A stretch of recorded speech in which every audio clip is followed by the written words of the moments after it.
All right, so I'm going to go over the interior elevations.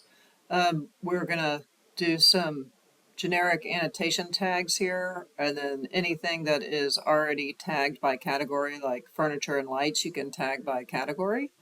Um, and I think that's about it. Let's go ahead and get started. The first thing we're going to need to do is get these generic annotation tags in.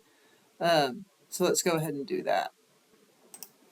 All right, so I made some annotations for us and a schedule, and so we need to get those guys in. So let me show you how to do that. And so go ahead and go to Canvas and open the interior elevation Revit. You'll have to download it and open it. So if I open it here, just go to my file and open the interior elevation.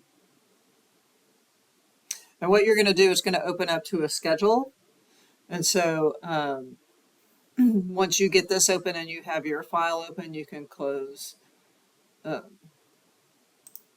any additional windows. So now I have one window from my working file, one window from the downloaded interior elevation. Go to your working file and just go to a sheet. You can go to your interior elevation sheet. If you don't have one, you can create it.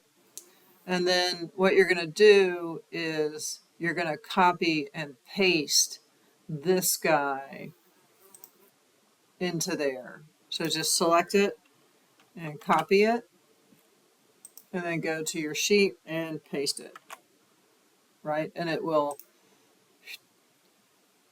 paste that guy in there, okay? So go ahead and paste it and place it. We'll work with like making it fit and updating it kind of to look like this. But go ahead and paste it and get it in there. All right, so I'm going to Control Z because I've already got one. Or actually, I'll leave this one in here so we can move from it to that one. All right, so you're going to paste that in. And when you paste it in, you'll just hit finish here to finish that. Then you'll go back to the interior elevation and go to your floor plan level 1. And there's 2 tags. One looks like a little bit of a lozenge and one has pointy things. Just pick those, so I'm just windowing around them, and copy them to your clipboard either by going up here under clipboard copy or Control C. And go back to your drawings that you're working on, your working file. And you can go to whichever elevation you want to start, whichever interior elevation you want to start on, and just paste those in, right? And they'll paste in and hit finish. And then you can kind of delete them. We just want to get them in there so we can use them later. All right, so that's that process. All right, so let's talk a little bit about the difference between those annotations we just put in and the annotations that you've been using before. The annotations that you've been using for the light fixtures and the furniture are connected to the furniture. So for example, this guy, right, if I pick it, it's tagging as F1. And if I go to edit type and I scroll down, you will see,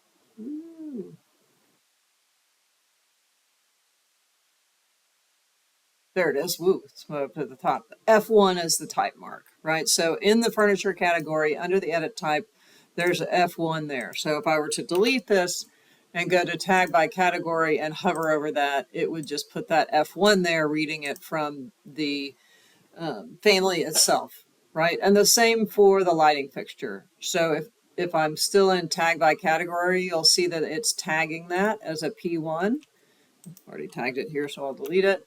And if I pick that lighting fixture and edit that type, you'll see that it's P1 there. So tag by category just means it goes to the either edit type and sometimes mark, depending on what you're tagging. And then play and gets that information and reads it out and tags that, that family. So what we just put in are these little guys, which are generic annotations. So they are not parametric, although you can create a schedule using them. So they come from a little bit of a different place. So let's in the next video, I'm going to delete these and go in and place the generic annotations. Basically, you could tag by category, and we'll talk about this. You could do material tags, or you could do generic annotations for these sort of keynote finishes. But we'll talk about that in the next video.